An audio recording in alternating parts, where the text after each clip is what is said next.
This is not what we expected to find.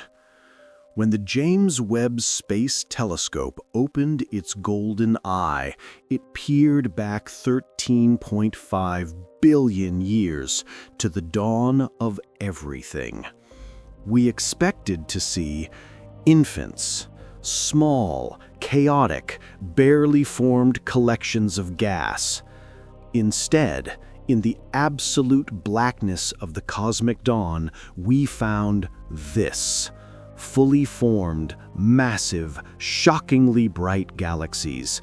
Galaxies that, according to everything we know, should not exist. They are the impossible ones, and they are beautiful, and they might have just broken cosmology. For decades, we had a blueprint, a story we told ourselves about the universe, called the Lambda-CDM model. It is the standard model of cosmology. It's elegant.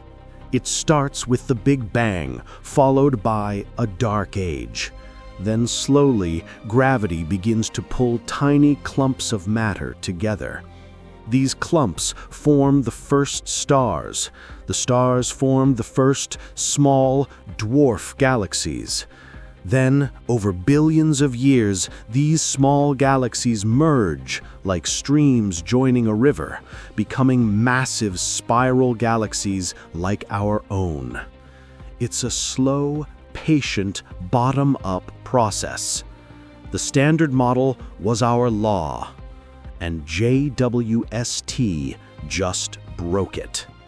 The telescope is finding galaxies that are 10 billion, even 100 billion times the mass of our Sun. That is massive. And it's finding them just 300 to 500 million years after the Big Bang. This is the cosmic equivalent of finding a fully grown, 7-foot-tall adult human in a newborn nursery. It doesn't make sense. Scientists are calling them universe breakers, and they are not rare. We are finding dozens of them. So why is this a crisis? It's a simple, terrifying paradox of time and matter. In the Lambda-CDM model, the universe is mostly cold, dark matter. This matter clumps together slowly because gravity is a relatively weak force over large distances. There simply was not enough time between the Big Bang and 500 million years later for gravity to pull that much matter together. It's a violation of the universe's speed limit. To build these impossible galaxies, you would need more matter, or a different kind of gravity.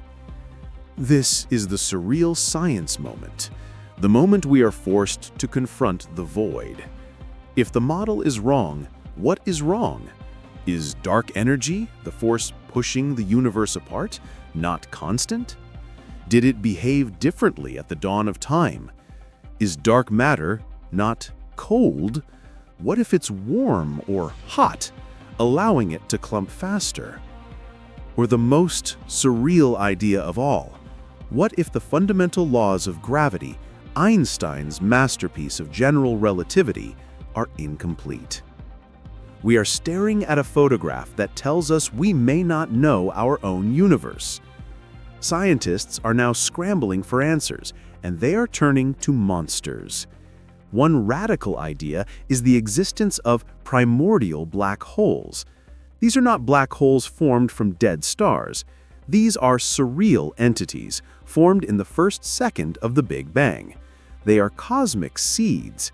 In this theory, these tiny ancient black holes drifted through the early universe, and their immense gravity acted like a cheat code, rapidly vacuuming up gas and matter, flash-growing the first supermassive galaxies. JWST may not be seeing nurseries, it may be seeing the work of ancient monsters. Another, perhaps more profound alternative.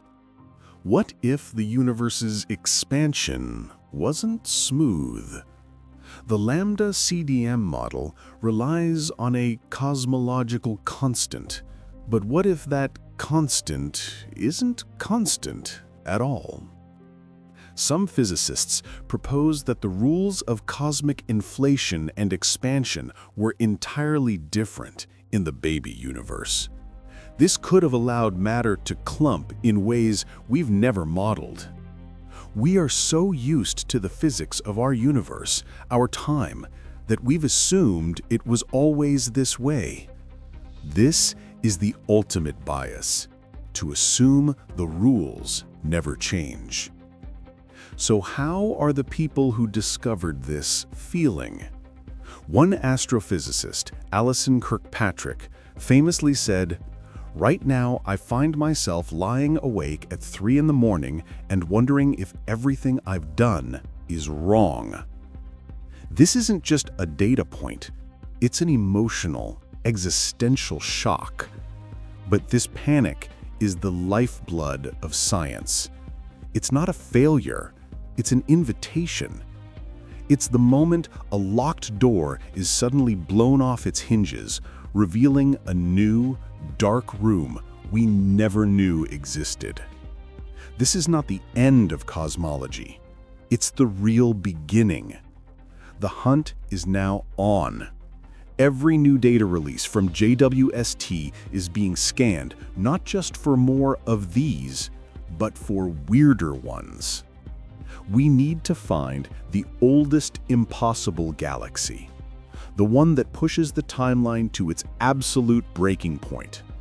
At the same time, theorists are racing back to their blackboards.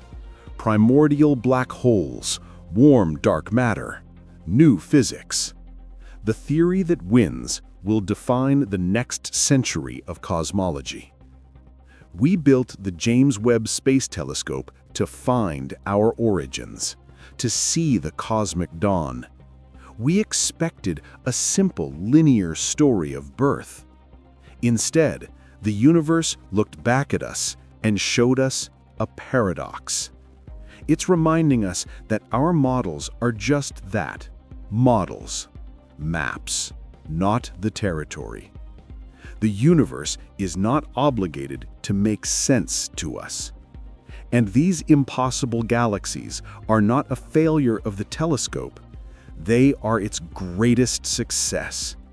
They are proof that the cosmos is more vast, more creative, and more surreal than we ever dared to imagine.